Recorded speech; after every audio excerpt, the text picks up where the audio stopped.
জিম্বাবুয়ের বিপক্ষে test series সামনে রেখে 15 সদস্যের দল ঘোষণা করেছে বিসিবি।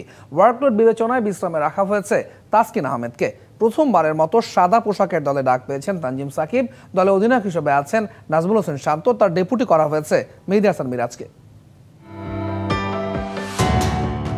দীর্ঘ সময় পর লাল বলের ক্রিকেটে ফিরছে টাইগাররা। চলতি মাসের 20 তারিখ জিম্বাবুয়ের বিপক্ষে প্রথম টেস্টে মাঠে নামবে বাংলাদেশ। এই টেস্ট সামনে রেখে 15 সদস্যের দল ঘোষণা করেছে বিসিবি। দলে অধিনায়ক হিসেবে রয়েছেন নাজমুল হোসেন শান্ত। তার ডেপুটি করা হয়েছে মেহেদী হাসান মিরাজকে।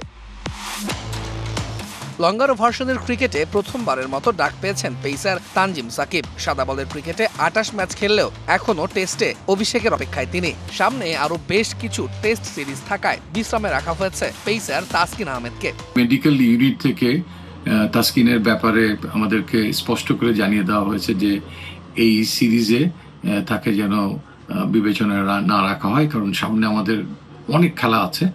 মাঠের অলরাউন্ডার আমি, আর ঘরের অলরাউন্ডার টাইলক্স।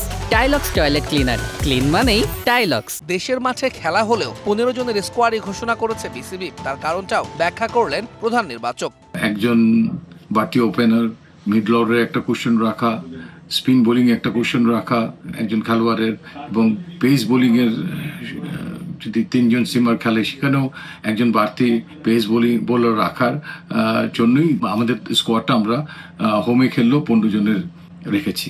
আসছে জুনে শ্রীলঙ্কার বিপক্ষে ঘরের মাঠে টেস্ট সিরিজ রয়েছে টাইগারদের। তার আগে ব্যাটারদের সাদা পোশাকের ক্রিকেটে অভ্যস্ত হতে জিম্বাবুয়ে সিরিজকে ভালো সুযোগ হিসেবেই দেখছেন গাজী আশরাফ হোসেন লিপু।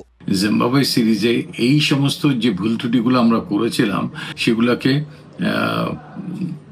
পুনরুদ্ধার করা, তাদের কনফিডেন্সটাকে রিবিল্ড করা, এবং সেটা খুবই জরুরি শ্রীলঙ্কার সঙ্গে আমাদের পরবর্তী টেস্ট সিরিজটা খেলার আগে।